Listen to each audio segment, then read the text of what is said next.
Let's do this. And boom. According to that, I'm live. Welcome. This is Tokyo Tonight. My name is Hiko Simon. It is 10:30 p.m. Japan Standard Time. As it is every Sunday when I have nothing better to do, I'm here to share the news and stuff I found interesting going on in Japan this week and to talk with all of you. Well, basically about those topics, things that you can see in my Twitter, but also just anything that you all want to talk with me about. So, of course, as always, you're welcome to shout me out, ask me questions, say hello. It's always great to see so many people already. 9 people rocked in with 1 like.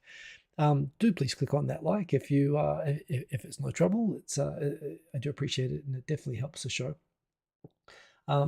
Who have we got in here already? I see that we've already got Dan H in here. We've got Ada Void. Good morning, Arizona. Hey, Dan H. We've got Cobras Tenchi from Germany.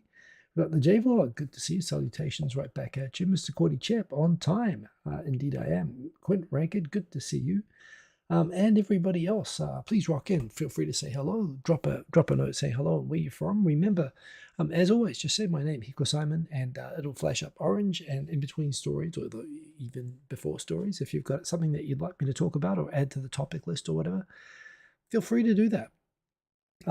You've got Setsuna in there. Hey, Setsuna, good to see you. And Yoni, good to have you in here. Good day from Finland. Oh, you're back in Finland, or you're from Finland. Are you back in Finland right now? Well, anyway, yeah, glad that you made it. EDIR, Eater. Good to have you in here, Eater. I guess that's how I should say it. Yeah, great to see everybody saying hello. We've got Believe in Yourself, because I'm an and/or been going deeper into the Hexagon community, and it's quite something indeed. Wow, I am terrified what that might mean. Dare I even ask? Is it safe to Google? I don't know. It sounds worthwhile. Good to get into a community. Whatever is interesting. I'd love to hear. Maybe you can share what's interesting about that. Setsuna is moving back to Tokyo next month. Well, good stuff. Welcome back, and that's going to be part of the topics. Of course, we have Tuesday is Freedom Day, where Japan is finally kaikoku shiteru. It's reopening. It's not been completely closed, but it's been pretty much closed to anyone who wants to travel freely and reasonably pretty much for 2 years. Geez, more than 2 years. Too long anyway. I can't even keep track anymore. So, yes, visa waiver program, tourism resuming on Tuesday. And yeah, some thoughts with that. But basically, hopefully, as other countries have done ahead of Japan, should see some sort of resumption of normal travel in and out. Not just for people in Japan where it's been slowly normalizing, but for people outside of Japan, you'll be able to come back here. And of course, everything is, particularly if you're using US dollars, on a massive sale at the moment. So depending on where you're coming from, Setsuna, it's a great time to be coming back. Yeah, Odie Jr., boom. Boom goes the Hiko Simon, indeed. Good to have you in here. Thank you for that. Love the King Charles Cavalier Spaniel thumbnail there, as always. Yeah, look, great to see everybody in here. We've just had the first few days of it. You know, Japan just it swings through seasons kind of radically. It goes from we had 2 months where it was like over 35 degrees Celsius, like highs every day, like close to 100 degrees or more than 100 degrees Fahrenheit for American folks. You know, with crazy humidity, just like nonstop for 2 months, like hotter than Singapore and places on the equator. And all of a sudden it's dropped from being like in the 30s to suddenly having high temperatures this week. You know, we had some days when it was like below 15. It like dropped something like 20 degrees all at once. And I actually needed to pull out. I've been sleeping under a towel kit, which is I've never seen them in New Zealand, but it's basically like a towel sheet. You know, it's a big sheet, but it's like a huge beach towel, which is what you use all summer just because it's too hot to have, you know, anything else. But yeah, I've suddenly had to pull out the duvet now because it is. We seem to have just skipped over autumn. Although that said, autumn. I mean, right now, for people thinking about coming back to Japan, not only is Japan reopening, and not only is it crazy cheap because of the currency at the moment, it's also coming into the best time of year. A little bit muddled at the moment with the weather, still going to bounce back to having some hot days soon. But yeah, once it settles down, which it should do during October, it's just going to go into dry, sunny, cool, lovely days, pretty much until early January. So best time to come to Japan right now. And yeah, as Dan H points out, of course, China is still closed for tourism, but Japan is open. So yes, if China were to let its people travel, of course, they will, they'll be free to. Japan isn't doing anything to stop Chinese tourists coming here, but China is. So yes, China is the biggest source of tourists for Japan, which is maybe another reason why now is a great time to come here, because it means that the full volume of tourists, even if everybody from everywhere outside of China comes at once, it still won't be as busy as it would be, of course, with the full complement of tourists, particularly Asian tourists, but particularly Chinese tourists coming to Japan. So another reason why it's a great time, if you're planning to come to Japan, it really, really is a great time for that. Yeah, so on the topics, let's got a few topics around that at the moment. I've been learning life with the old Apple Watch Ultra, which I'm quite enjoying. I'm still waiting for it to be able to detect. It still seems to be calibrating. It's been like 2 weeks and 8 runs, and I'm getting frustrated that it's not calibrating on cardio fitness yet, but I'm looking forward to that because I've been running a bit. Although not this week because it's been raining. I ran yesterday.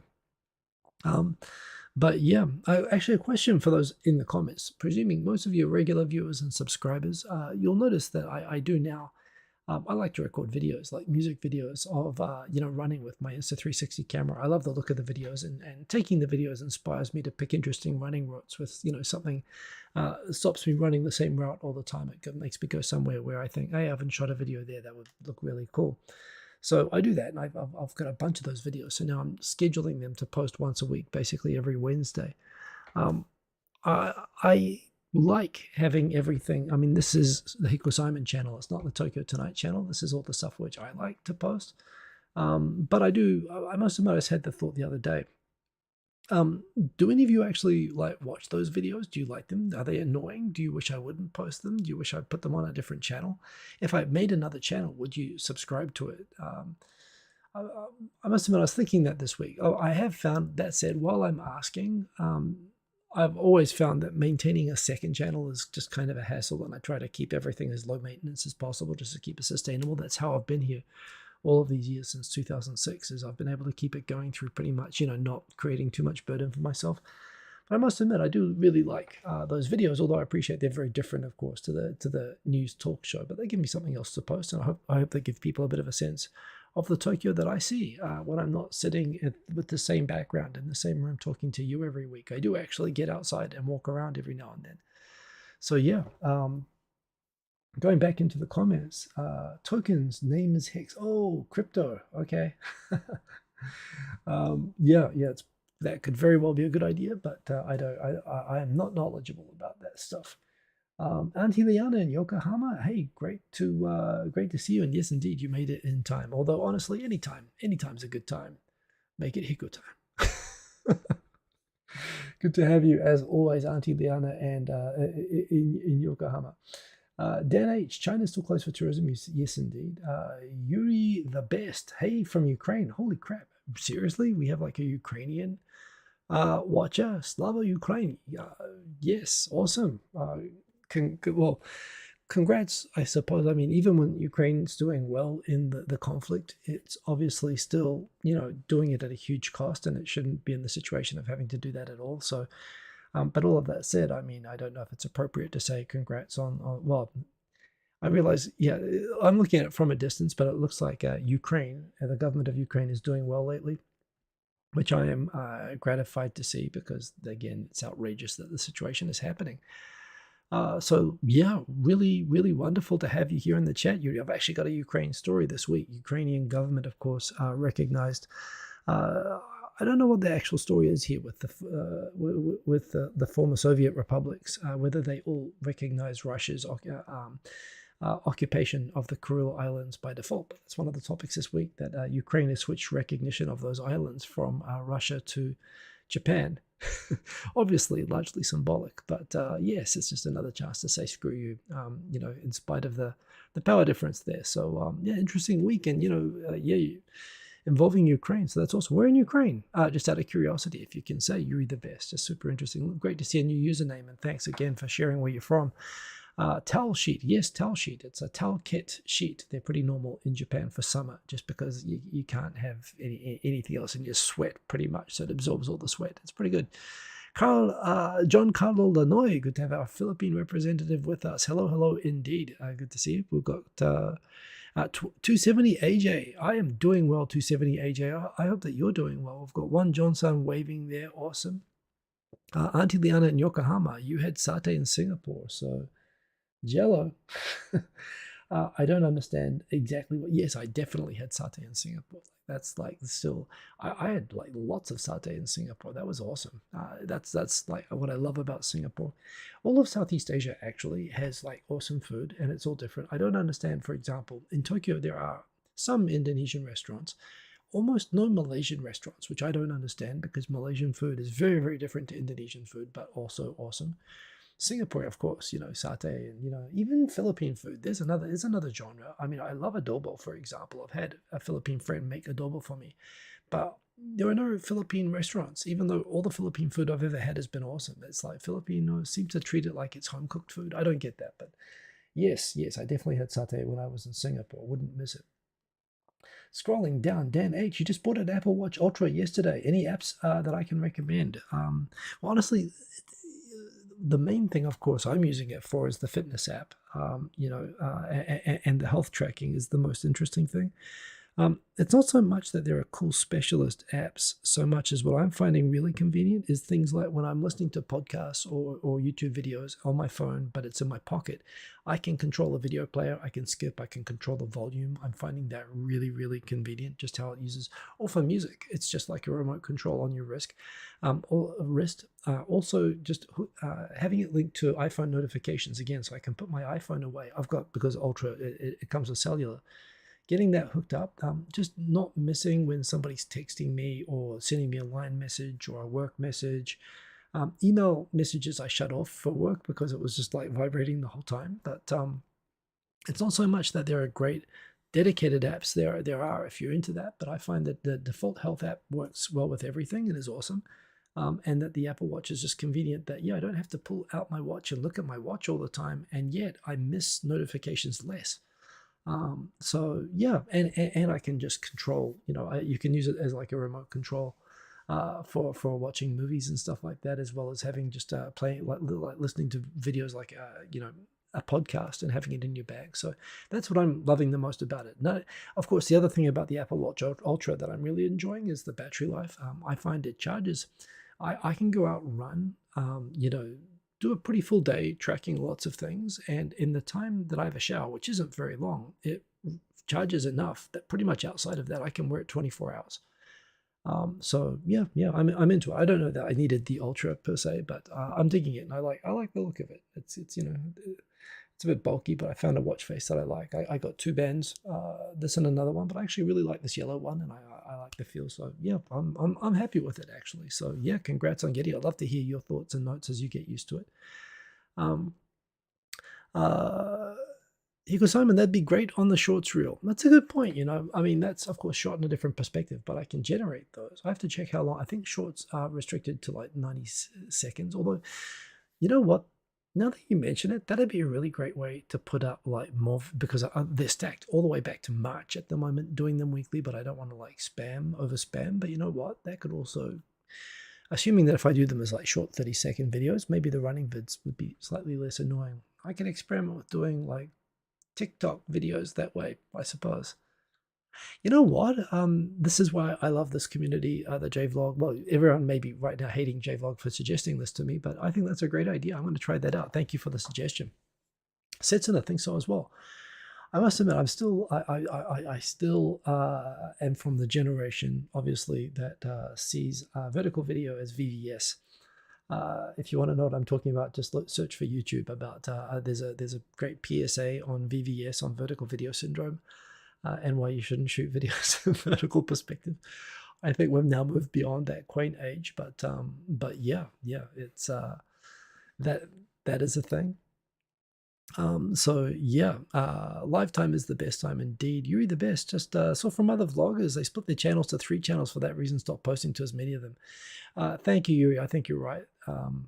So yeah, I think just sticking to the one is the easiest way. I worry sometimes I'm annoying people, but there again, that's right. I have to keep it easy for myself. And you're Kiev. Okay, well, that's pretty cool. Common comparison to other news shows, which I'm also glad to hear. Yeah, awesome. Great to have you watching the channel, and welcome. Yon, you've got Giancarlo Lanoy. You know how to cook adobo, Philippines' favorite chicken adobo. Okay, I had like pork and it was awesome. Chicken adobo sounds awesome. I mean, it's the flavor that I love. So yeah, burn vertical video with fire, says Dan H. Yeah, certainly vertical videos like the YouTube Shorts thing, definitely not good on them, but they're good on mobile. And hell, I was just watching some vertical videos. I was watching some shorts myself. I really dislike watching shorts on desktop, but yeah, as a video as a mobile format, it kind of makes sense. So anyway, before we get into that, it is 10:47. I have things to talk about tonight.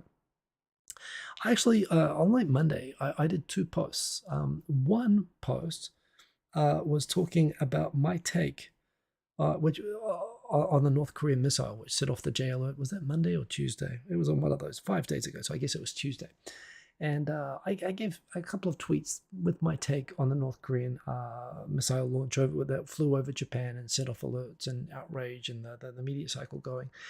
And yeah, they annoy me, and yeah, they're obnoxious, and yeah, North Korea should knock it off, and violation of UN resolutions and all of that stuff, and basically like aggressive begging for money and all of that. But in the end of the day, there's some pros and cons. I gave some commentary that that one of the editor, I believe the editor of the English version of the Nikkei retweeted and said the most, one of the most intelligent takes on the North Korean launch, retweeting my tweet. So wow, I was feeling very intellectual and very validated by somebody, and yet that got like 3 likes. The tweet, which on the same day, which I posted almost like 2 minutes before that particular tweet, which was praised by highly qualified people, was this tweet, was relating to this, where apparently the cultural agency, the Momokagakusho, is trying to figure out a way that there are two popular systems of romanization of Japanese words, and they're trying to figure out how to balance the different styles. What's a compromise between the two styles? Kunrei style, in which you would spell Aichi prefecture as Aiti, Gifu as Gihu, Uji as Uzi, and so on. And the one down the bottom, Goshogawara as Gosyogawara, which basically mirrors the way that you type Japanese on a keyboard, for example. And if you think about Japanese purely in terms of just transcribed into hiragana, for example, in hiragana, tsu, is tachi, tsu, but you would just say ti for chi and tu for tsu, even though the writing system would indicate it basically is a way of romanizing the writing system for Japanese. And allowing Japanese, like most languages do, having sort of these different pronunciations for different combinations of consonants and vowels. And then on the other hand, you've got the Hepburn style, which is probably the style that English speakers and foreign learners of Japanese are more familiar with, which is more based on the phoneticization of Japanese into Romaji, into Romanized lettering, based on systems that are more familiar to not just English speakers, because English is barely a phonetic language. Our spelling is totally messed up. But, also, for example, like Italian and Portuguese and Spanish and so on as well. And I offered a helpful suggestion to the Ministry of Culture that the ideal compromise between these two writing systems would be to set the Kunrei style on fire, to destroy it with fire, was my suggestion. And that got like 300, 400 likes and retweets and comments, and people becoming very violently inclined towards supporting completely violently destroying the Kunrei style and putting it away. And some people, tried to be moderate on the issue and acknowledge that, hey, Kunrei is not all bad and there's a logic behind it, and, why not? But they as soon as I tried to be even-handed and say, yeah, I can see your point there, immediately like mobs of people with torches and baseball bats just descended upon anyone who defended Kunrei style and started like violently saying, no, that does not. Some people saying it reflected an English bias, some people saying no, other European languages spell like this as well. I pointed out myself, when I was in Romania, under the Romanian system of writing, basically there's this kind of reversal of SH and S, where whenever they write S in a place name or a word, you pronounce it S like SH. Whenever they write SH, you pronounce S. I think they do it on purpose to confuse people. It's how they've avoided being invaded, and it's worked. So there could be something to that, but but generally speaking, Hepburn is certainly what I'd consider a more conventional system. So I don't know if anyone here prefers the Kunrei style. It's kind of good for confusing people. Apparently, it is there is a debate around it in the anime subbing community, which is partly why people were so deranged in their opposition to it. But yeah, Hepburn style definitely is the one for me. So yes, indeed. I see in the comments there we've got the 3 alphabet stuff and switch to Romaji or Hangul. Yuri suggesting that Japanese switch to Hangul. If you ever want to annoy Korean people, I remember a Japanese nationalist friend of mine pointed out that it was during before the Japanese colonization of Korea, or of course, the Hangul writing system was invented by Koreans and existed for a long time in Korea and was a huge tool for improving literacy dramatically in Korea, and arguably made it easier to make Koreans literate than it was in Japan because of the complexity of the writing systems. Some Japanese nationalists believe that the occupation of Korea, basically when Japan was putting Korea through the colonial period, and built a lot of schools and set up an education system primarily for the purpose of fostering, of course, education of people. Educating people for the purpose of sort of working for supporting Japanese factories and so on. Japan promoted for a time the use of Hangul script. However, of course, at the end, during the war period, they actually switched towards trying to get everyone there to learn Japanese instead, and in fact, even banning Korean at times. So it got a little bit hairy there, but yes, it would be the ultimate. I'm sure there'll be lots of people that think it'd be great for. It's a very logical writing system, so why not switch to Hangul? Indeed, and it's a closer language to Japanese, so that's an interesting suggestion. So yes, indeed, the font. I see some other comments there. So hey, I don't even know the anime community, so yeah, don't worry about that. Yeah, other stuff that was interesting was, of course, I found this just interesting generally that Elon Musk tweeted. He introduced a humanoid robot at Tesla AI Day, saying that just like cars, he's going to be soon selling $20,000. Apparently, 60-kilogram, like fairly light and easy to move around robots that can't really move around very much at the moment. And they're going to use basically the same sort of internal navigation system as is present in Tesla cars. They could barely walk around much at the moment. I still, like with all things, I have a lot of time for Tesla's or for Musk's visions and futurism and so on, and I like that. I also find it inspiring, although I find everything about the actual person, including the stuff that he's doing with Twitter and when he gets into politics and all of the ass hattery that he gets into, I find that it's kind of like, I realize that you can't really separate the dingbat of a person from the cool stuff that his company does, and this is cool stuff, although at the same time, I must admit, this made a lot of people pointed out, well, these things can barely walk, although granted, they've been only working on it for 6 months. Whereas, of course, Boston Dynamics robots, they look like CG. They like dance and jump and flip and run, and they're terrifying. And it made me think, well, part of me would want Tesla to acquire Boston Dynamics instead, but part of me also wouldn't want that because I'd worry what would happen to that company. I didn't actually know this. I was just watching a video tonight. Apparently, Boston Dynamics was acquired by Hyundai. So it's not clear if Hyundai is actually going to do anything, to actually mass market, commercialize those robots, or even how they could do it. I mean, the idea that these could be available for $20,000 is kind of, again, typical sort of vaporware type marketing.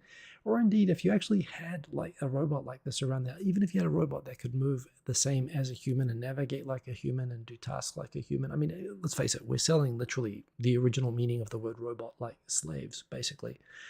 But even if we had this, particularly just because I live in Japan, perhaps, and we're in small, cramped apartments, they'd be sort of banging around and annoying people. And I'm still not sure exactly what I'd use one for or why it needs to look like a human. I mean, again, if you have a robot, if you can automate tasks at home like vacuuming, why not just have an automated vacuum cleaner that can, why not have a Roomba? Why not have something? I mean, I sort of get that if you can train it to duplicate tasks that humans do, that'll be super cool. And I don't know that it's really that close that we'll be able to have a full human, but I still think it's an interesting thing. And I guess this is the sort of thing when I came to Japan 23 years ago that I thought that Japanese companies would be innovating like first, and I'd be in the first country to get robots like this. And everything's kind of frozen. I'm going to talk about that a little bit later on.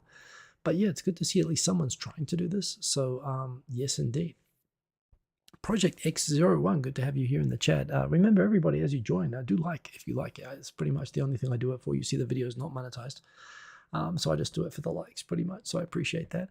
In the comments, Dan H, why is Mizuho so desperate to buy Rakuten and its crazy digital dream? To me, they seem just as crazy as SoftBank. I think they're going for, well, again, I don't fully understand either, but I think they're a bit like SoftBank. They're working on that philosophy. Well, one, they recognize the need to get a bunch of engineers in a hurry. I mean, it's interesting. I mean, I don't think that Mizuho is thinking about getting Rakuten to move the engineers to their financial business, but there again, Goldman Sachs, something like 60% of employees at Goldman Sachs now are IT engineers. They're not actual people who do anything relating to financial services. The world's leading financial services companies now are majority tech. So I suppose an acquisition like Rakuten. And so you might say if you want to hire a bunch of engineers in a hurry in Japan, you might want to acquire one of the SIs for reasons I'm going to talk about later on, NEC or Fujitsu or NTT, apart from the fact that it'd be difficult to do. You probably don't want to either because of the way that those companies now are structured and locking people into legacy technology. So if you're looking for a place that has a lot of engineers and is innovative, I guess that would be a good reason. But again, if they're looking at it just that they want to run that business, I mean, it's a good enough business, but yeah, I'm not sure I understand it either, but I assume they're trying to inject, I hope they're trying to do it to inject the people, assuming that they have talented engineers there. That's the only thing that I can think of, but it's, it hasn't really been a leading innovator in tech that I can sort of see for a while now, although I guess it is developing its telco business and so on, so who knows? I don't know. Your guess is as good as mine, Dan H. Further down, Kubra's Tenchi, Hyundai indeed bought Boston Dynamics, and right when they did, they hinted on cars using BD Tech to make them kind of walk. Yeah, I think maybe they should flip it around the other way. I mean, again, I just hope it doesn't go to Hyundai and die, and I hope that the people who are responsible for all the tech don't just like cash out immediately and stop innovating there. It doesn't look like they have, but I do hope that we see something come out of that anyway. Auntie Leona wants a massage robot. Asimo was great. Asimo was great. It worked. It moved painfully slowly, but again, people. I saw a video also comparing, not just of course Boston Dynamics, but indeed compared to the movement of the drunk and at times folding over Tesla robot. Even Asimo, which is now like 20 years old, was also it moved quite gracefully. So there's that as well. Anyway, next story that we've got is just one thing that I noticed this week is one way that I like to just keep up with what's grabbing attention and people are talking about in Japan is I quite like to follow the Itai News site, which is basically a blog which just goes through and picks out the most popular threads on Nichan, on the Japanese sort of the original bulletin board sort of site that there are many now spin-offs of in different countries that have gone dark in different directions.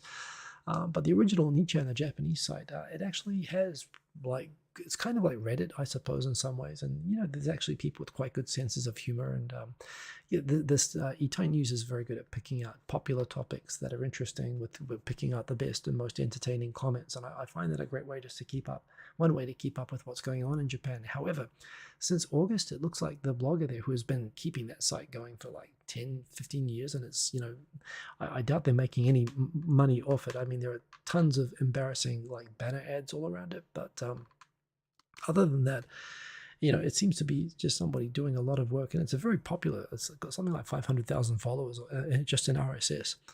But yeah, they haven't been updating now for 2 months, and it makes. I've seen some posts on Twitter worrying as well that the site's maybe going dark, which is a shame. There, I did look for other aggregator sites like Alpha and so on, but way too much noise and stuff that I don't want to read in there and too many feeds. So yeah, we might be pouring one out. I mean, I do hope that they're taking a nice vacation and that they come back. There's no word on the site itself what's happening, but it's a source of stories that I like to share on Tokyo Tonight that's going away. So I'm a little bit sad about that. Kubra's Tenchi, Asimo is more like C3PO, a human-robot interface, focusing more on communication and interaction rather than superhuman mobility like Boston Dynamics' robots. Indeed, and maybe I don't know. Maybe there's an anime culture thing to that. Maybe this is the image of the future of robots that's always been popular in Japan. Is the idea of robots as a sort of a communication interface more than mechanical slave people. And maybe in other countries, again, Boston Dynamics, even though I just saw a news story the other day that apparently they're begging people not to attach guns to them, but it always struck me as seeming kind of military. And then, of course, you've got Tesla again, which clearly is looking for cheap factory workers, is the way it looks to me. So perhaps there's a cultural element to how these robots come out in different countries. But that's an interesting. It's interesting to see the development. I'll be interested to see how far Tesla can take it. I mean, at the same time, on the one hand, while there's tons of vaporware, the Hyperloop, the Solar City thing, we're still waiting for the Cybertruck and so on to come out, and all of these things. Some things that seems like are never going to happen, but at the same time, they've made good on the rockets. They've made good on the rocket engines. They've made good on many of the Tesla cars, and so I'm hoping. I actually share the hope that they can do something cool about this. In a story that just reminds you that you're in Japan, the Ministry of Internal Affairs and Communications is interested in gathering views from the public on how it should be regulating and sort of visions for what the metaverse should look like in Japan and what the Japanese government can do. In fact, here we go. The survey name is Metaverse Katsuyo Shakai no Mirai to Kadai.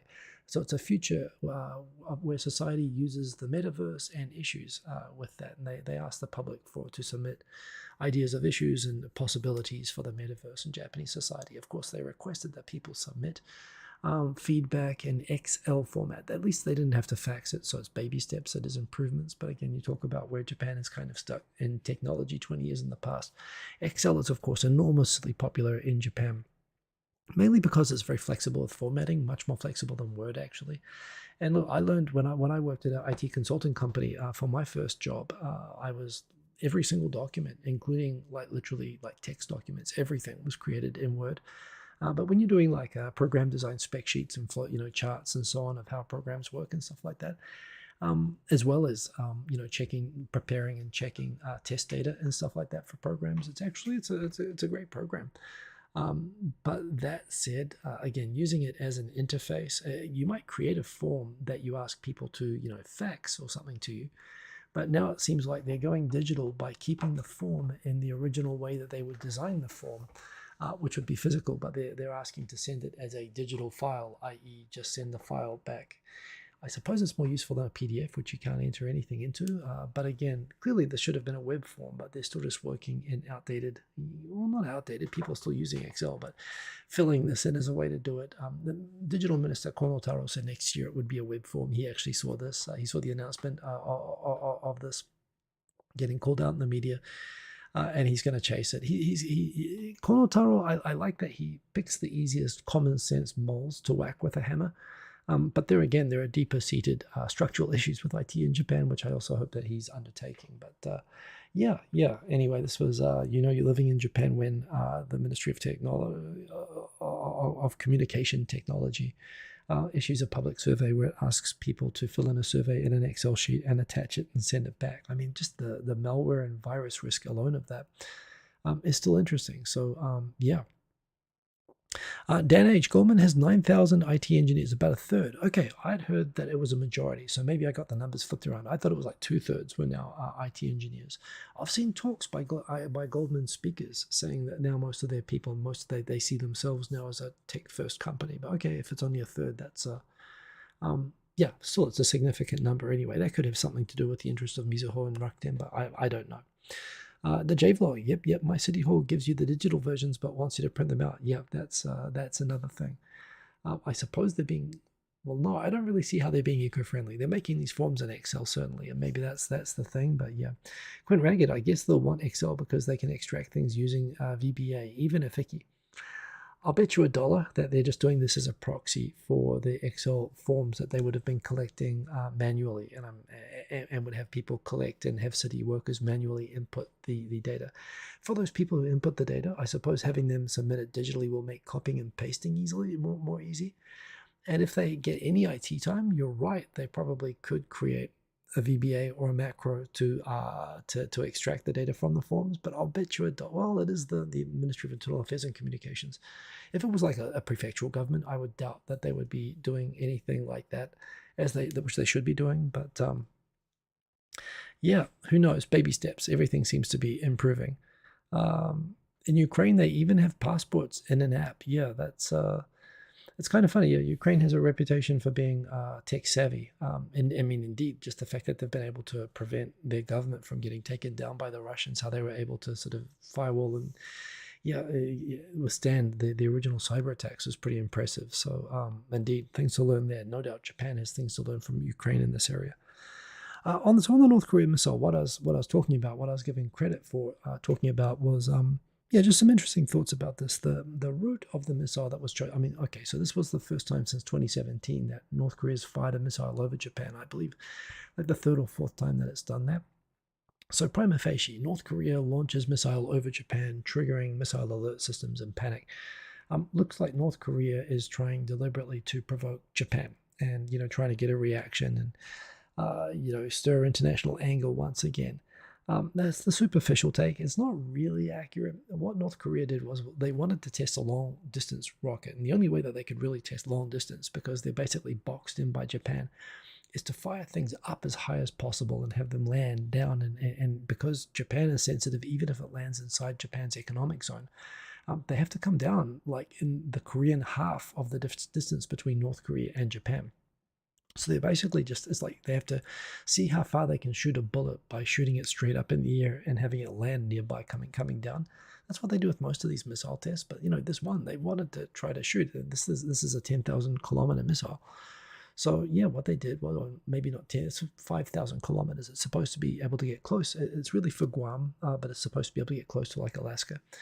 So, they wanted to fire it out into international waters on the other side of Japan. And so what they did was they fired it up so that it was at maximum. So basically they aimed over the part of Japan that was the thinnest, basically the straits between Honshu and Hokkaido. So basically where Aomori is. So I did go over Aomori, but it's basically the thinnest point of crossing across the least amount of land in Japan possible.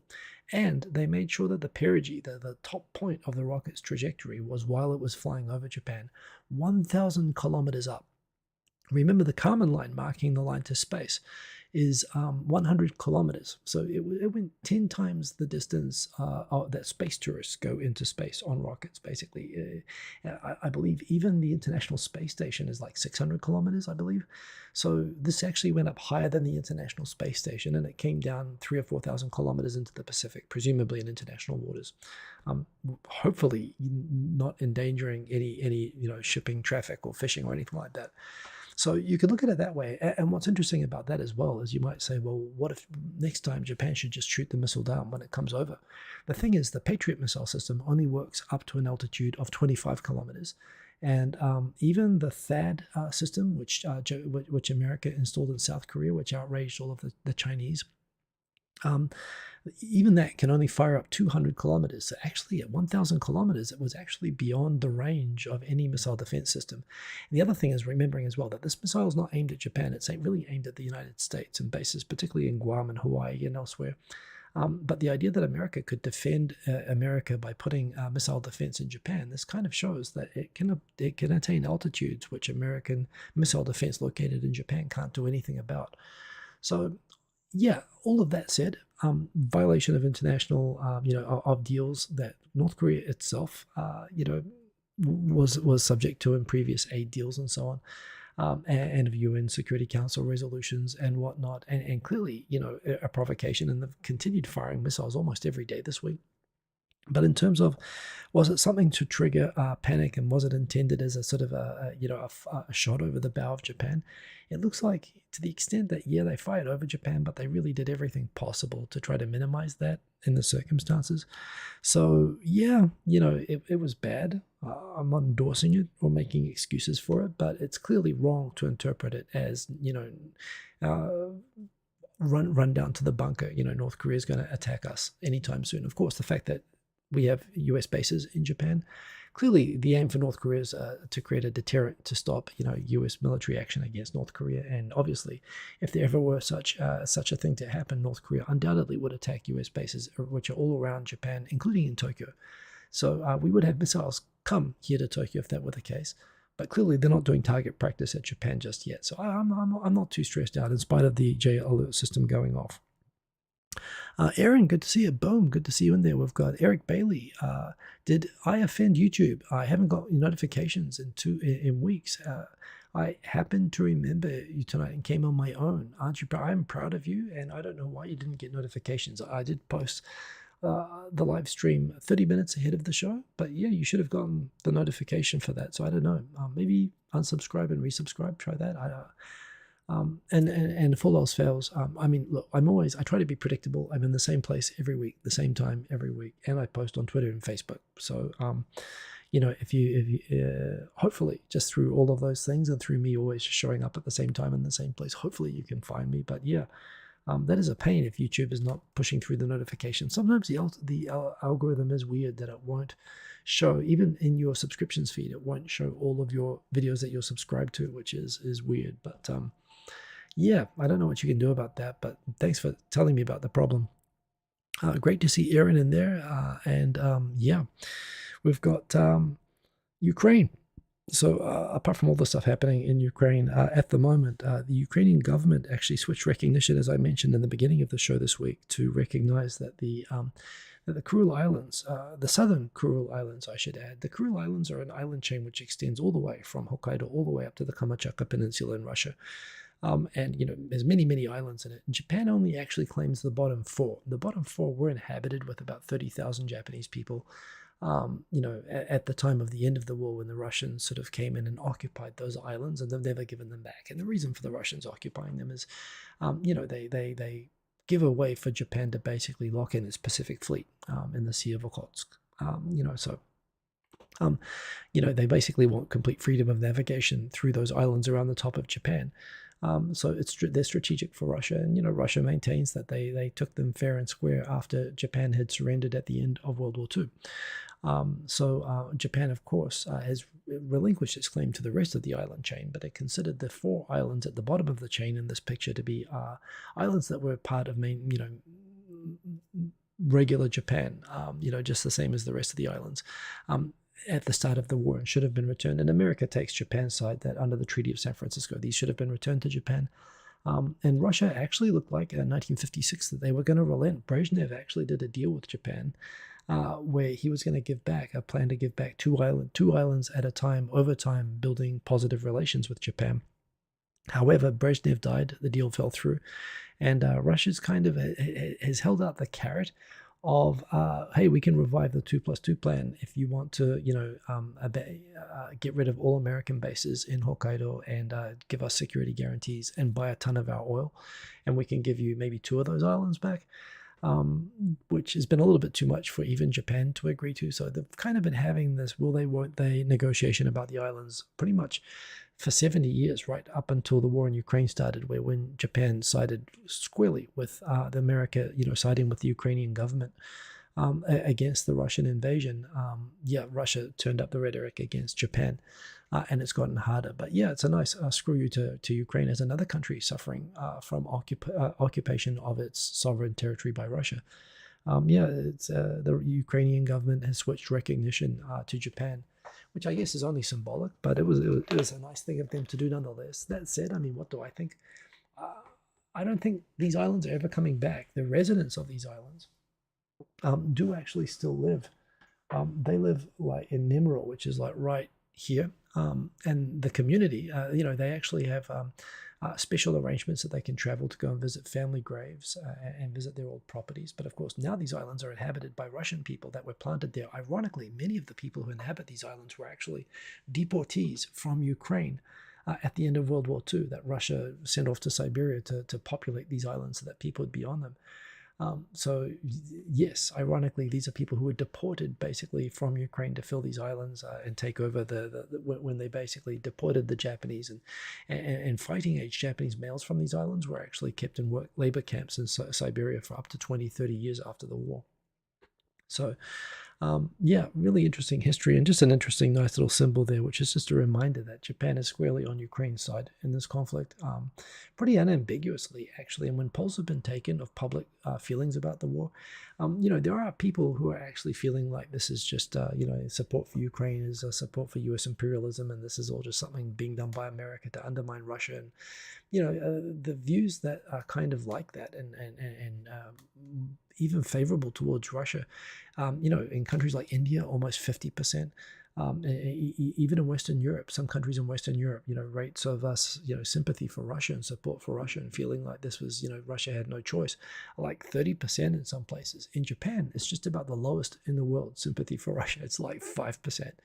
There you go, Yuri. We've got, and again, Ukraine obviously recognizing that and reciprocating. So there you go. Uh, Quinn Rankin, Japan should have a referendum and then annex the islands. Well, it doesn't need to annex the islands because I know I appreciate the rhetorical humor of your suggestion, but Japan's position is that those islands were never actually legitimately Russia's. It doesn't need to annex them; they are and remain part of Japan's, and not controversial. This is if you ever look at the NHK weather map. Every night at 7 p.m., every NHK weather forecast, they give a weather forecast for these 4 islands. Every map in every Japanese school textbook and every public broadcaster in Japan includes those 4 islands. So they've never relinquished treating those islands as Japanese territory. That said, obviously, I find it hard to see them coming back. I can imagine an enlightened Russia that wasn't so completely, nationalist and fascistic and so on, might see a good deal in doing an energy in exchange for improved relations, in exchange for giving the islands back to Japan, kind of a deal. But it's kind of hard to see that obviously happening anytime in the foreseeable future with the current government there. So, and obviously Japan is not going to invade the islands or do anything against Russia as much as it would. No doubt there are people who would like to. In fact, I mean, it was only 10 years ago that a drunken opposition party member was expelled from a party for going to the islands on a parliamentary visit and saying that he wanted to, he thinks Japan should invade the place and kill everyone. So he was embarrassingly forced to resign. But that's a thing that happened. Anyway, a Cossack apocalypse indeed. Why is the Japanese news obsessed with the car bomb? Hardly the biggest news, but I'm flooded with news about it. When you say the car bomb, do you mean the truck bomb of the Kerch Bridge, or what car bomb? Maybe I've missed something. I'm not sure. The J-Vlog, what car bomb are you talking about? Maybe I didn't catch the news at 7 p.m. tonight, so I might have missed something about that myself. But if you mean the Crimea Bridge, I think it's just hugely significant that, Russia calls it a terror attack, and I think Ukraine should classify it as a special disassembly operation. Which anyway, given that the Crimea is Ukrainian territory and the bridge was attached to Crimea's territory without Ukrainian permission, and it's being used to funnel basically weapons and people over there to fight against Crimea. I think Crimea, not that Crimea is being blamed for it, but they're perfectly entitled to disassemble the bridge on their side. Which they're doing, although obviously that's not how the Russians see it. I think the attention on it is that it's just a spectacular, it's a Death Star getting blown up, kind of a symbol of Ukraine being successful and getting some back against the Russians, which, because Japan, I mean, is one of the most supportive, I mean, outside of like Estonia and Poland, outside of Europe, Japan is like in the broader world, one of the most supportive countries of Ukraine in the conflict against Russia, because Japan knows what dealing with Russia is like. And that's where I think the media is just showing it as it's just a spectacular symbol of Ukraine doing well. Everyone a little bit worried, of course, that Russia might overreact, but I think it's spectacular. So yeah, anyway. Yes, indeed. They might give something back. I think I might have missed something there, but anyway. Oh, Russia never gives anything back. Again, worried about the retaliation, of course. Dan H., part of the reason for the weak yen is Japan's cumulative direct investment in the US reached $721 billion last year, 14% of the 4.5 of the 5 trillion. It has been the largest investment for last 3 years in USA. I was not aware of that, although Japan's always invested a lot in America. Hopefully it's going to pay a dividend when American and European tourists start coming back to Japan, but we'll see. Um, Cobras Tenchi, there was a good video why Ukraine shouldn't and didn't blow up the bridge. Now they did and proved the video wrong. And there's Nord Stream as well. There's all of these things happening there, which are crazy. And I'm not a channel that covers that. Plus, I saw all of those Ukraine war channels were demonetized yesterday, because I follow several of them. So yeah. Anyway, with the country reopening, some interesting topics there. I'll just get into this with tourists coming. First of all, because it's all happening at once, there's no phased reintroduction pretty much, other than, of course, we had the tours that had almost no tourists come. Now we've got basically resumption of normal tourist travel, which has suddenly made people realize between the flood of tourists that are coming, as well as the government domestic travel incentives and vouchers and so on resuming on the same day, this Tuesday. The travel industry, which has been totally destroyed for 2 years, and has had to lay people off and scale down operations, has just suddenly realized that they don't have the capacity to handle a sudden resumption of tourism. And this is something that's happening now, particularly with all the extra protocols and precautions needed around COVID and so on, and dealing with all of that. 2 years, the tourism industry has laid off a lot of its people, and it can't hire people fast enough to cover the expected demand. So it's probably going to be a bit of a hot mess, frankly, in the beginning. And indeed, those characters there, people insufficiency. So there's a lack of people, insufficient people in the tourist industry. That is one cause of concern. Another cause of concern is the absolute certainty that a lot of the tourists that come to Japan are going to not wear masks and are going to be belligerent about it. Now, on the one hand, the Japanese government has been issuing guidance to the public that, strictly speaking, you don't need to wear masks all the time, particularly if you're outside and even inside in some circumstances. And they're telling people that we can ease off on the masks now. However, if you go outside in Tokyo right now, I'd still say it's well over 90%, like 95% of people that you see. I went to a major station today, and the only people that I saw not wearing masks in Ikebukuro station today were gaijins. They were people like me. I was wearing a mask, and I was looking at them saying, dude, you're making us all look bad. But I didn't say that. I was thinking it. I'm passive aggressive. That's my style. Yeah, when you get people, particularly from countries which are like belligerent about not wearing masks and, wake up sheeple, and, the government's trying to control you and all this kind of thing, when those people come into the country, and right now the government is saying, in spite of, on the one hand, telling Japanese people, yeah, you can ease up on the masks, on the other hand, if you've been through immigration, you'll know they're very forceful. Please wear masks at all times, and in Japan and so on. And they're actually putting rules, for example, around hotels and so on as well. And I've stayed in a hotel which, had very strict mask rules and so on. And indeed, you had to actually take your temperature going in, and they could refuse you if you had a fever going into the business hotel where I was staying when I got back from my last trip.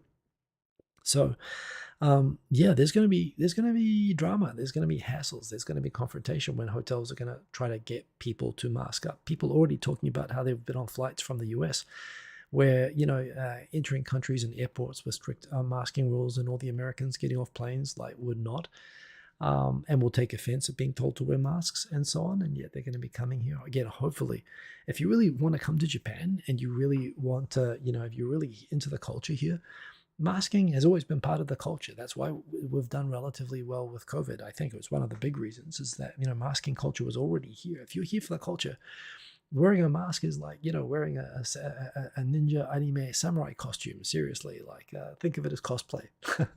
Wear a freaking mask. And if you're coming here and you want to be belligerent about not wearing a mask, then geez, go somewhere else. Like, why do you want to even come here if you just want to come here and flip everybody off? But that is going to happen. That's going to be a thing, and it's going to be interesting. So the government is giving extra powers to basically make hotels feel secure, telling tourists and visitors to mask when they have rules requiring that. So that is a thing that is happening.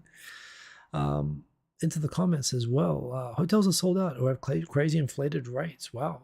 Erin noticing with booking travel to Japan. And I guess that's right. And actually just talking, I have not seen many tourists yet, but I think it's going to be everything that's available is probably getting sold up at the moment. I've seen lots of people tweeting that they're already booked travel to come either this week or to have travel booked from this week. So, it's going to be interesting to see what happens this week. But I'm not seeing anything yet other than just the normal increase of foreigners that's happened coming in other ways. But certainly it's going to be interesting. Final stories. I guess I've got two more stories.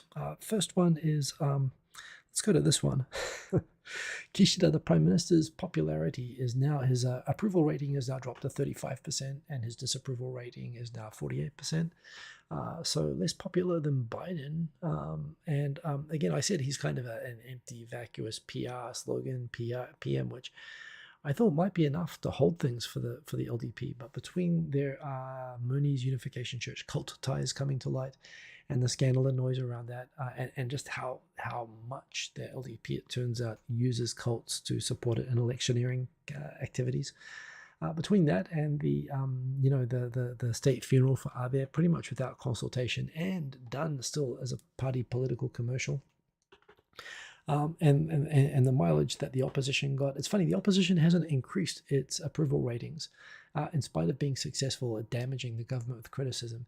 It's just none of the above has increased. People have found it harder to stomach the current Prime Minister and the LDP. And as always happens in these situations in Japan, when the LDP realizes that they've lost supporters, but they haven't gone to the opposition yet, they realize that, oh, okay, we just changed the leader, give it another chance, and the approval ratings will go back up to 55%. So yeah, when you get to 35%, you're getting into Taro Aso numbers. You're getting into numbers that say that your lifespan as Prime Minister, unless he can get those numbers back up, his days may well be numbered. Still no scandal that's really directly hit on him. But I tell you, it'd take a stiff breeze probably to knock him over at the moment. So yeah, that is a thing. Cobra Stenchi commenting that thinking that Americans go to Japan for culture is like thinking that politicians propose laws for the people. Good chances it's very unlikely. Well, yeah, I think you're being a little bit unfair. I do think. I mean, what the hell are they coming here for? They're coming here for the Starbucks and McDonald's. The Starbucks here, by the way, is excellent, and it's much better than the Starbucks in America. But it's not worth traveling to Japan from America to have the superior Starbucks that's in Japan. I mean, that's just part of the package. But that and not wearing a mask and say screw you to everyone. I mean, again, who knows? Maybe they'll get confused and come here by accident, and that could arise. But I would presume that anyone from any country, including America, is coming to a country because they have some presumed reason, which presumably involves some sort of interest in that country. So I don't know. I'm hoping that some of the people who come will come here out of being interested in the culture, but we will see. Yeah. Milchman too. Good to see you in the comments, by the way. And final story for the week, and some people, yes, a bit of discussion happening around this. Japan ranks record low 29th for global digital competitiveness. So this was in fact, what was the source of the survey? The survey which the institute launched, so some institute anyway, basically, measuring digital competitiveness puts Japan at 29. And I think that's a fair, I work in IT in Japan, and Japan is slow at making decisions at the best of times. And, in terms of digitization, it's just found a very comfortable spot, like sending Excel form questionnaires out to people and stuff like that, where, between that, the companies that would be helping Japan to digitize and to modernize and to keep up in tech, the big SI companies have basically all formed a bit of a racket where they're basically, they have a large workforce making good, steady, inflated prices, basically maintaining outdated tech for companies and using that tech to sort of lock their customers in with custom systems built on outdated IT equipment. And society still sort of works, and the investment and cost and the skills needed and the trust in young people with the skills needed to be able to transform just structurally just is not there in the society. These decisions are being made both in the customer businesses and government, as well as the IT companies, by people who are old and are invested in keeping technologies that they understand. And this is kind of, to me, symbolic of Japan's overall demographic and economic sort of gradual slide into becoming a developing country of sorts, a comfortable, nice developing country with wonderful culture.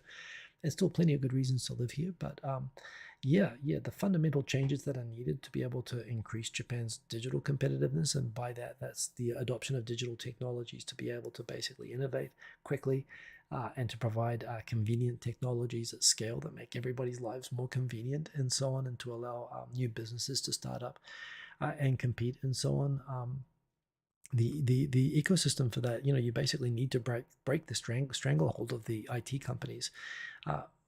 or somehow incentivize them to become drivers of digital innovation, which they claim to be, but they are not. They're holding it back, and they're profiteering from holding it back. They're like a computer shop. They're like the only computer store in the town, and then they've basically discovered that they can convince everybody to spend $5,000 on 1974 model Apple IIes. Um, and there's no other show, and even when there are multiple shops, they're all selling the same outdated tech at inflated prices.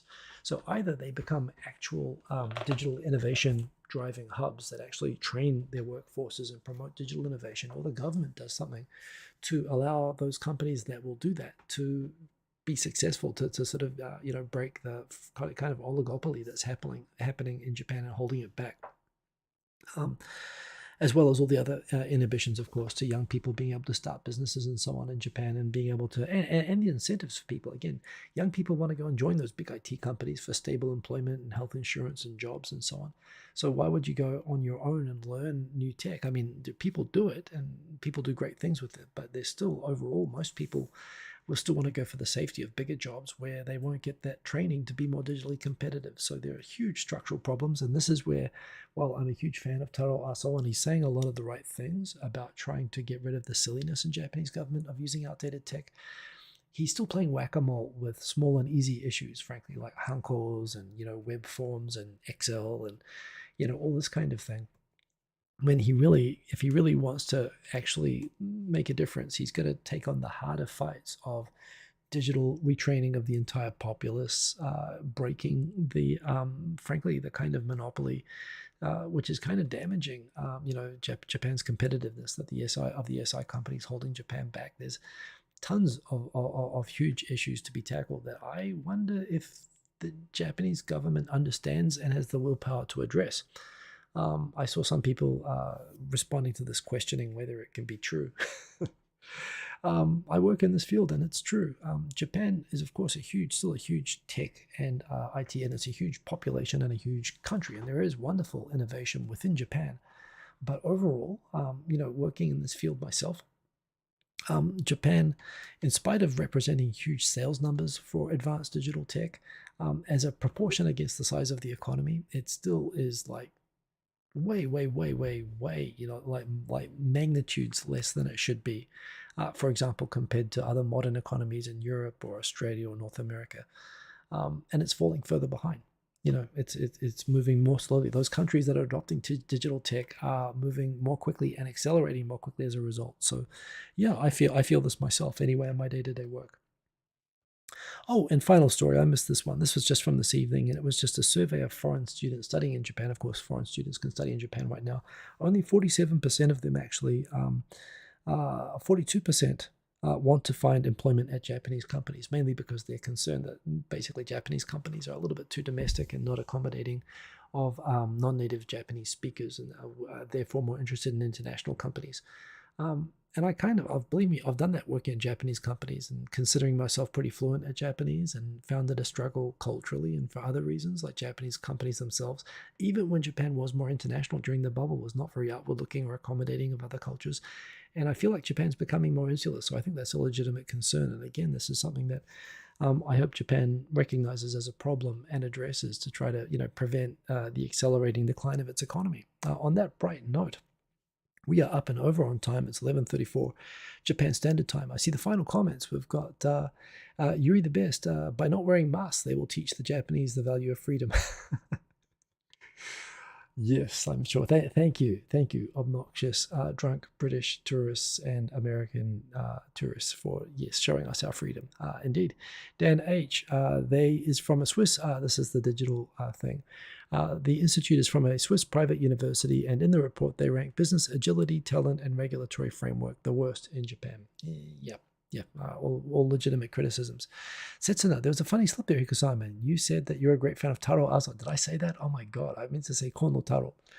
It's kind of funny. They're both very generic names. They're both sort of John Smith type names in Japanese, but I'm secretly kind of a fan of Taro Aso, just in the sense that when he's not actually doing anything that can impact the lives of other people, he's actually kind of funny. He actually has quite a decent sense of humor, but I wouldn't trust him to even drive a school bus, let alone be the Minister of Finance and Deputy Prime Minister as he is.